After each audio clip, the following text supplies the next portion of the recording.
You think we have time for the tweets today? I think we have time for the tweets. I think we have time for some tweets. So we're starting with Answers in Genesis. A nice Tweets classic here. We haven't done AIG in a while, but here we go.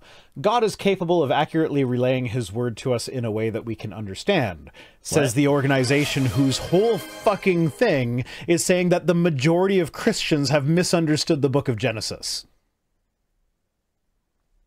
Oh, boy. Like, that's literally their whole thing. Why am I blurry? Hello? There we go. I think it has to do with how much alcohol you've consumed. That's usually what makes things blurry. I have not consumed that much. Then you haven't consumed enough alcohol. Kidding. Cheers. You know what? Touche. You got me. Yeah, I just like that they're posting here like, oh yeah, no, it's so super easy to understand. Everybody can understand it. It's just that our whole ministry relies on most Christians not understanding it. They literally would not have a job at all if Christians, quote, quote, didn't understand the Bible. Mm-hmm. That is how they make their money, because they are a business. Everybody in my chat is singing Paul's song. Which one? Ham and eggs? Yeah, ham and eggs. Yeah. Ham and eggs. Eggs. Ham and eggs. I think flip 'em, flop 'em, flip 'em, flop 'em. I think the original version of that song was by Burl Ives, the same guy who does the songs for like the old school like Rudolph the Red-Nosed Reindeer movie. Oh, yeah, huh? Neat. Fun little bit of trivia. Oh, we got some Sargon. So first off, this Bleppenstein von Sama posted, Pascal's wager in the 21st century. God may or may not be real, but the other side is so passionate, so committed to worshipping Satan, evil, homosexuality, and corrupting children, that even if God wasn't real, believing in him to fend these demons off is preferable. Sargon... Didn't this guy used to be like a poster child for internet atheism? Yeah. And so so what I find funny here is that he posts that with a picture of like, have you seen Stranger Things? I have, yes. This is the guy who's literally being possessed Billy. by a fucking demon. That's Billy. He's possessed by a demon, but no, he's not possessed by a demon in this scene. This is from the series previous to that. He's an abusive piece of shit. Mm-hmm. Like, he is not the good guy by any stretch of the imagination. Now, there is... It does kind of both sides a little bit, where he is a victim of abuse as well, and so this is just kind of like perpetuating the cycle, but he's still a piece of shit. Hurt people, but that doesn't justify hurting people. Yeah. And so someone, not necessarily Sargon, but I have no reason to believe it wasn't him, decided that that was like an abusive piece of shit was a good image to put with this and think that that made a good point somehow. But yes, also he's supposed to be an atheist. Everybody, like, he's in the atheist community, and he's now saying like, "Oh yeah, no, we should at least pretend to believe in God, so we can fight against, we can fight against homosexuality." Like, okay, what does a fight against homosexuality even look like? So in my response to Mike Winger that I'm doing, part of that had me going down a rabbit hole. Like, he was throwing shade at Rationality Rules, and so I went to find the old video that it was in reference to, and in my search for that, I found Rationality Rules doing videos that included Sargon, and one of the things he said about Sargon was like, oh, he's clearly a leftist. But what? And then he said a bunch of other stuff, and it was just like, what the fuck kind of rose-colored glasses did people have on back, like, whenever the fuck this was? Oh, I know what it would have been. It's not that Sargon was a leftist, it's that he always calls himself a classical liberal. And there are people who conflate those two a fuck ton. Oh, but that's... Classical liberal is just a sleazy way of saying libertarian. Yes, it is. I understand Which is that right because wing. my brain is poisoned by this space. God damn it. And there are... So, the way that Sargon defines libertarian, then yes, that is right wing. There are anarcho-libertarians that are on the left that are a little bit different. But that's getting into the weeds of a thing that doesn't matter.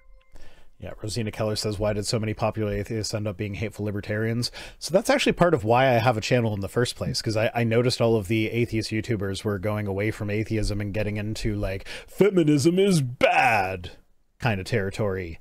And, yeah, I was like, no, people still need the religion. Like, a fresh Christian, or, like, a fresh ex-Christian who needs catharsis when leaving their religion is not going to be, like, they're not going to find solace in this anti-SJW content.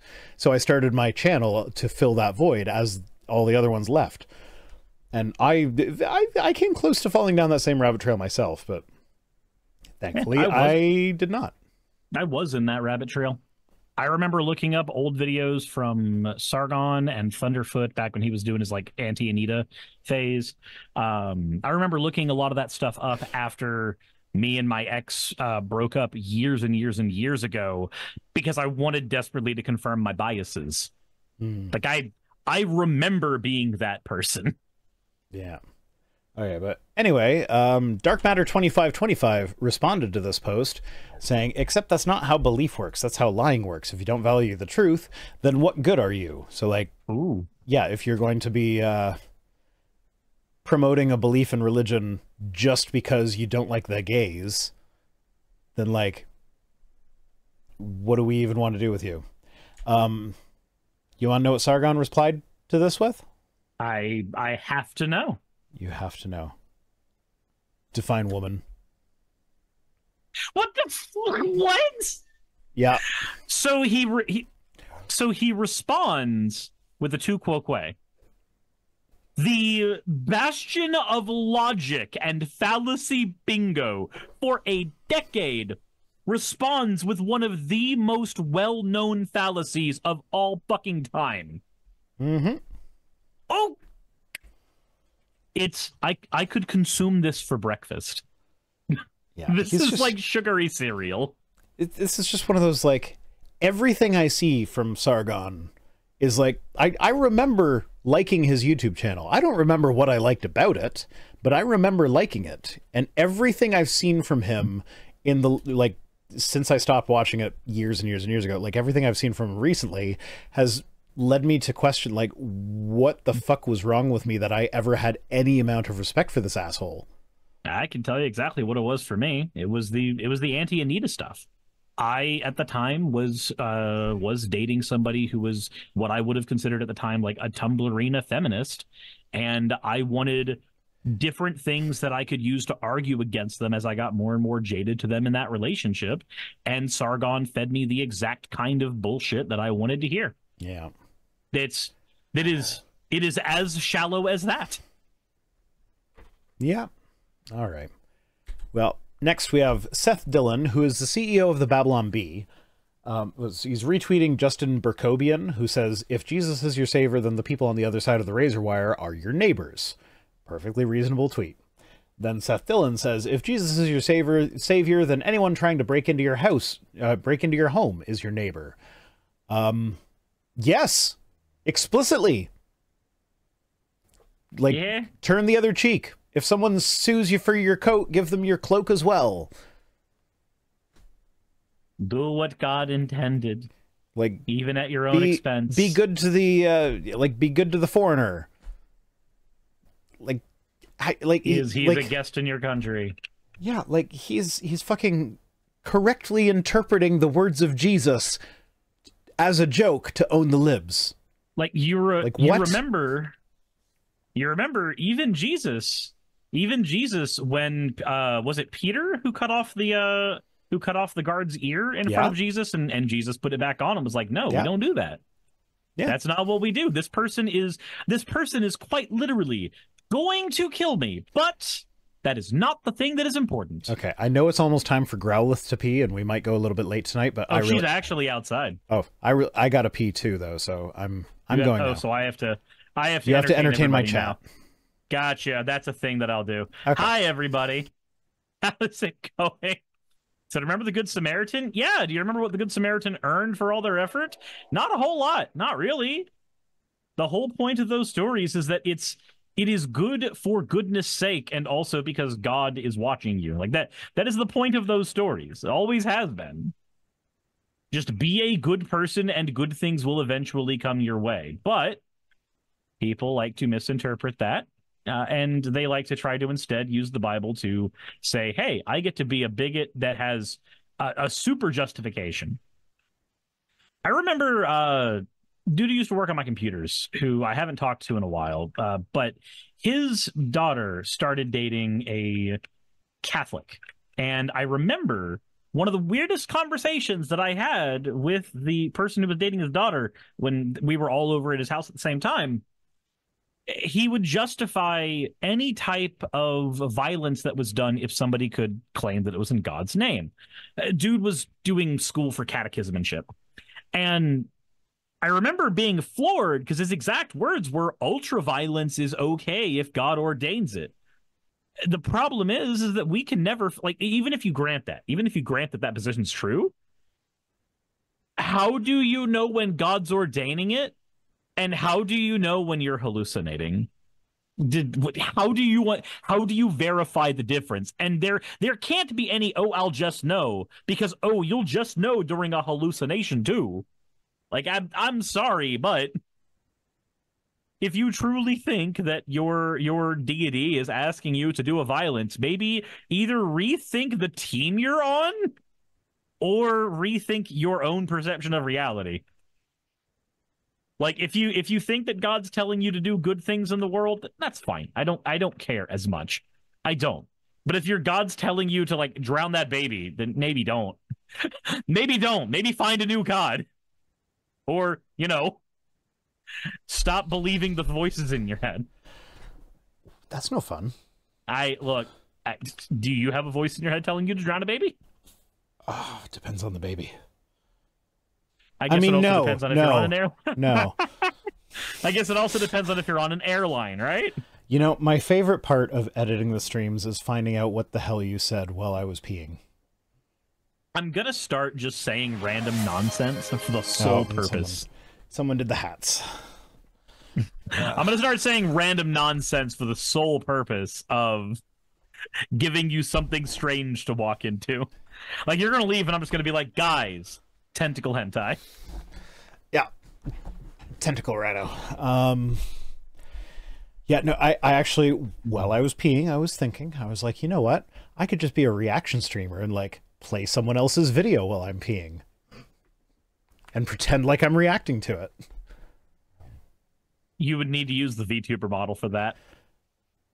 Position it so it's staring at the video, then run away. No, because the reaction streamers just have the empty chair on stream when they do that.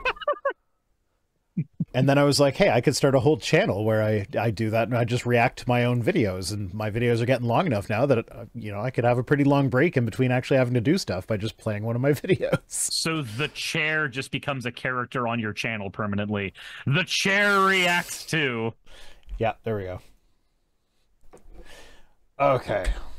Next up. Oh, this was just a funny, somebody in one of the AI image generators typed in King David defeating the Ammonites. Oh, I saw this. And this is what came up, and I love it. And this is the perfect hat for that. So it's amazing. Everything you could have ever wanted and more. It is, yes.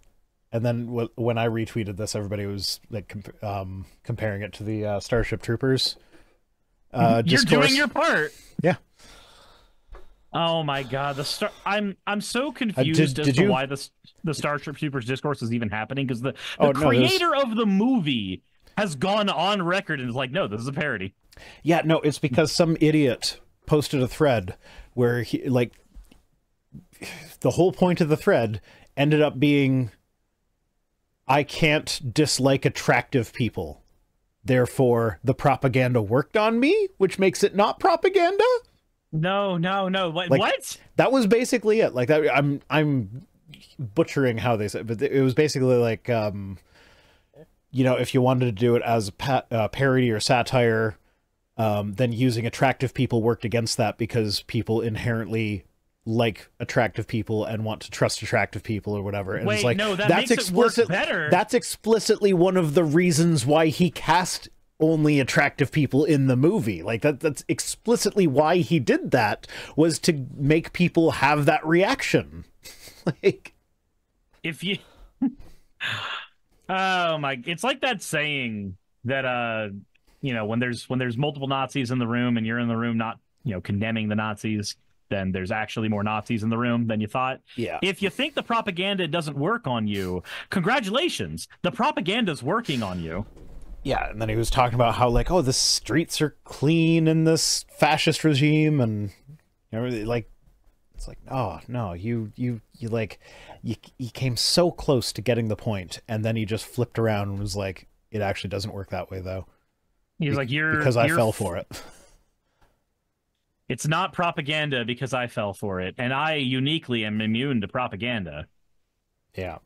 Like, there is never a point in your time where you will ever truly be immune to propaganda. Like, as long as you are a Homo sapien, then propaganda will work on you to some degree, and understanding that going in will actually help immunize you to some propaganda. Recognizing that you are not a bastion of invulnerability and logic. Mm-hmm. Yeah, being able to look at something and say, wait a minute, am I falling for propaganda here? Like, is this supposed that's a good to work way on to me? like, because then sometimes the answer for that will be yes, at which point you can then go, oh, so I don't want to just believe this. Yep. It's sad because it sounds counterintuitive when you tell that to just a random person. But no, if you've looked at how human beings generally respond to stimuli, this is a normal thing. We tend to be more prepared for something if we think that there is a likelihood of it happening. You are more prepared to deal with a fight if you are worried that a fight might happen. You are more prepared to run if you are bracing yourself to fucking run.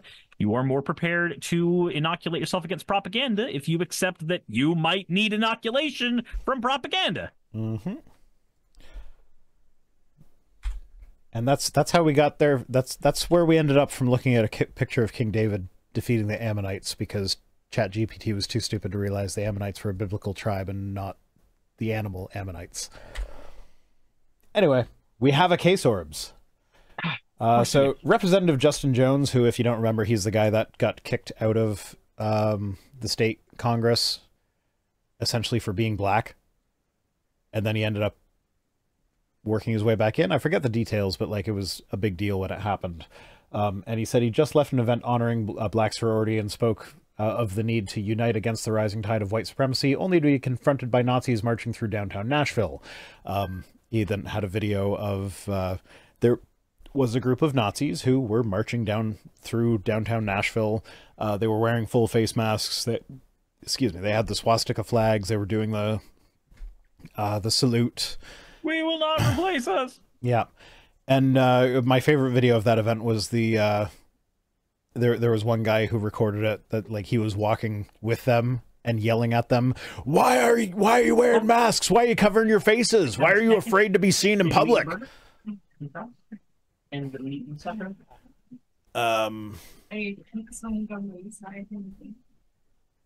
When I'm done with this part on Rhino's stream, we'll figure something out. Okay, I think we're almost done, so you'll get to go soon. Okay. And then I'll be popping back on my own stream as well, but I just got to figure out food stuff for Saki. Yeah, so in response to Justin Jones tweeting a video of these Nazis wearing face masks that covered their whole face, he retweeted that saying, man, those racists seem totally unbothered with you filming, almost like as if this is a stunt. Or almost as if they have their fucking faces covered. Like, how stupid do you have to be? Well, if you are Kevin Sorbo, then you already are as stupid as one can be. That's fair. You're already there. That is quite fair, yeah. But yeah, like it's such an easy. Every time he says something, the answer is just so fucking easy. And yeah, Monorail saying just like the KKK. Where is that? I always forget to just switch my YouTube chat from top chat to live chat. I don't know why it defaults to top. Stop typing things. It's insecure, so it defaults to thinking it's a top. Sure. Monorail says just like the KKK, go figure. Yeah, it's always been this way, that the racists are afraid to be seen in public. They know that being a racist, it makes them a bad person, so they don't want to be identified. Falcon fan says they're covering their faces because they're feds. Occam's razor, actually. Which do you think is more likely? There's a federal governmental conspiracy to pretend there's Nazis everywhere, or that some people don't want to lose their jobs for being racist? Which do you think is more likely? Occam's razor is not about which is more likely. It's about which involves the fewest unnecessary assumptions. Right. So, the conspiracy requires more unnecessary assumptions. Yeah. So, like, assumption number one, racists exist, and they know that being identified as a racist is going to cause them problems in their life. The other version of that, like, if they're feds, they still have to deal with, like, if they are identified there, then people will see them as racists. Let me just try and put my hair down here because I look ridiculous. That's not happening. Whatever. So yeah, they still have to deal with the, like, oh, someone might identify me and then see me as a racist, because, like, it's not going to be like high level feds. It's going to be like, if it was an operation by the FBI, they're probably like low level agents or just paying random people, essentially hiring actors. Also, So Falcon fan's also going on about how there's not Nazis all around the police force. I'm like, well, hold on. Which is it? The police force that is government funded is or is not full of Nazis, or the feds, which are government funded, are trying to convince us that there are Nazis in the police force? Like, this is such a weird stretch of budget required. Yeah. Yeah, but like my point is that for it to be feds, there are additional assumptions that are just completely unnecessary. Like, could it be like, yeah, the American government has done some pretty shady shit in the past that has involved some pretty weird operations. So like, we've done MK Ultra, we've done shit like that. So it's not impossible that it's feds. It's just not very likely. And Occam's razor would have us just believe that it's just normal racist people that don't want to be identified, because those are things that we know that exist for sure. So trying to drum up fake racism, for what purpose though? Like in this scenario, for what purpose? Well, so that Representative Justin Jones could tweet about how horrible it is that after speaking about how bad white supremacy is, he came out to see a bunch of white supremacists. So that gives him more leverage and gets more Democrats elected. Because Joe Biden is the most powerful person ever, except when he's a weak, doddering old fool. Except when he's the weakest person in the world. Yeah. He is simultaneously both.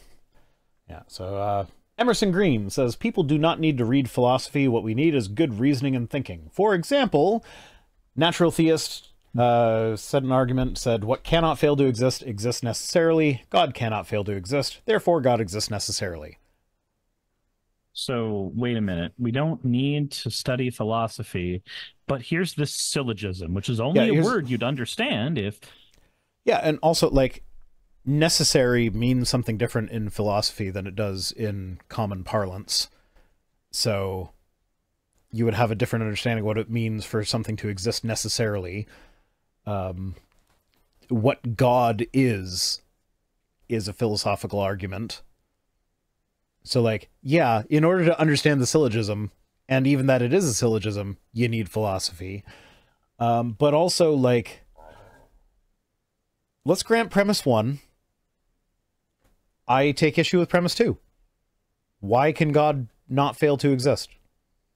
There's nothing... So there was an old thing that I used on my channel years ago where I would talk about, let's say, for instance, that there were two deities that created the world. So we have not a monotheism, but a polytheism. And those two deities, as a result of creating the world, either killed each other or spent all of their power creating the universe as we know it. So now we live in a world where there are no deities, but deities created it. There is nothing in definitions of God at all that say that they cannot cease existing at some point. Mm-hmm. Even if we have creator deities. All that we care about with like a creator deity is they can make a thing appear often out of nothing. That is the only thing that matters there. Now, if we're talking about the Bible specifically, yeah, sure. The Bible tells us that God can't cease existing and he was always there, but we're also supposed to believe that the Bible was written by God, or at the very least informed by God. And what's that whole, what was that one thing in Rick and Morty where Freddy Krueger was chasing them, and he said, you can run, but you can't hide. And Rick just went, yeah, of course, the guy who's trying to kill us would tell us we can't hide from him. Why would we believe that? I don't remember that. I didn't know you'd watch Rick and Morty. I have watched the first few seasons. I think Pickle Rick was the last season that I watched. Okay, so season 3. Yeah. I don't remember when Freddy Krueger's episode was, which season that was in.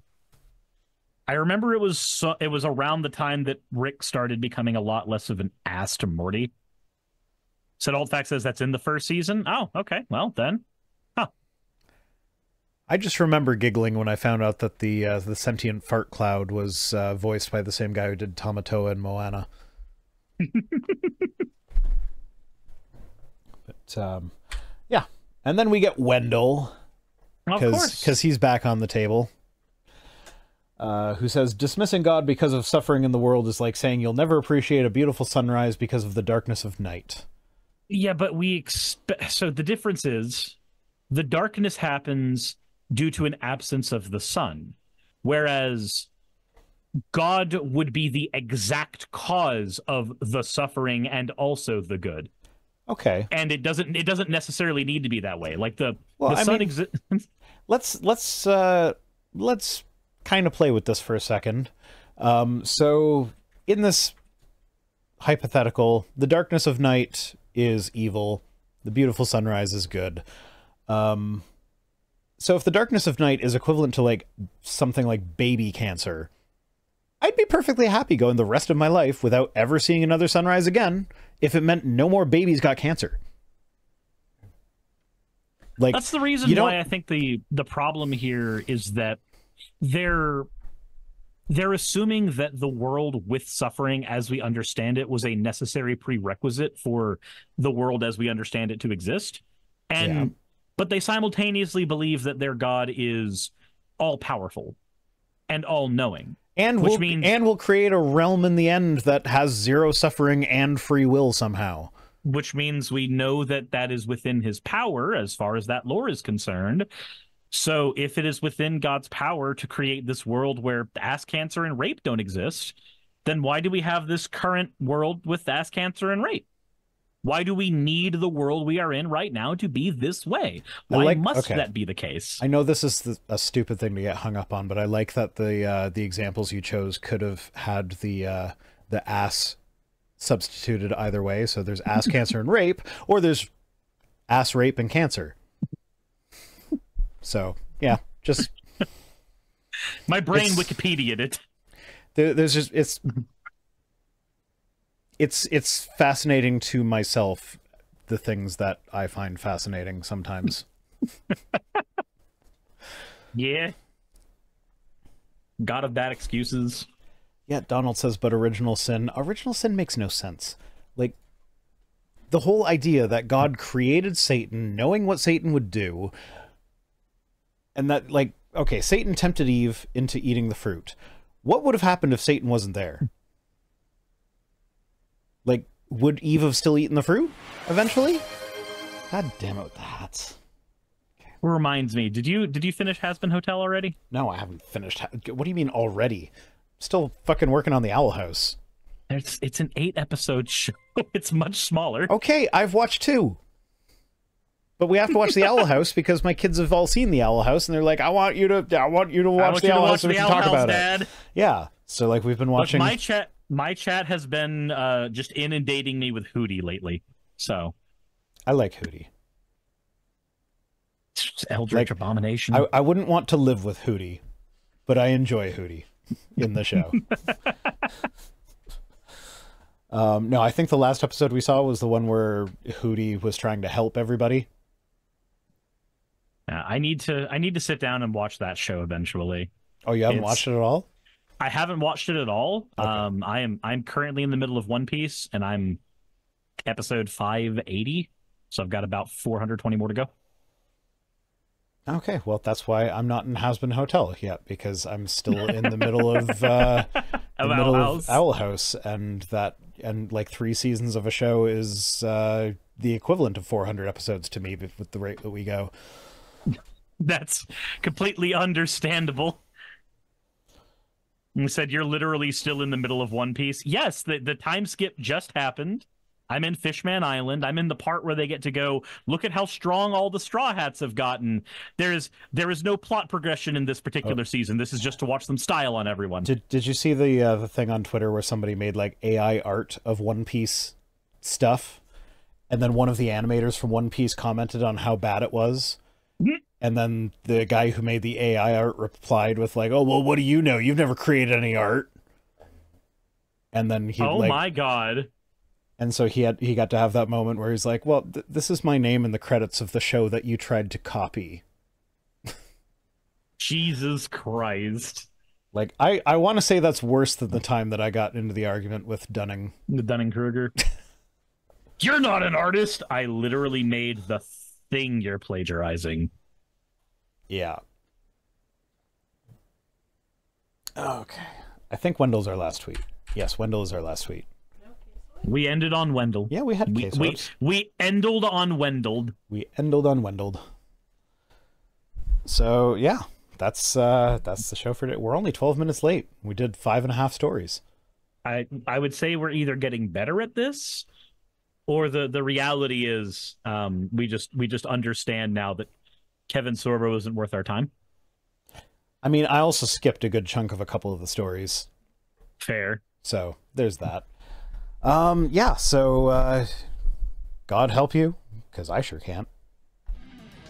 Hey, I just quickly want to give a thank you to all of my wonderful patrons who keep this show running. YouTube and Twitch are a pretty bumpy ride at the best of times, and the stability a Patreon provides me is worth more than I can say here. I'd also like to thank each and every one of my $20 and up patrons here, and they would be Red Joker, Britzkrieg, Cameron, Dren, Jemshin, Smiling DM, Poundini, Mabbity Babbity, Naomi, Isaac, Nixie Chan, the Oberon team, Agamotto, Jordan, Ravi, Giuni, Kiratorian, Prisma, all of you, I'm not saying that part, and Starlight. And finally, thank you to everyone else that helps keep this channel alive. While you're here, why not check out another video? And thank you for watching.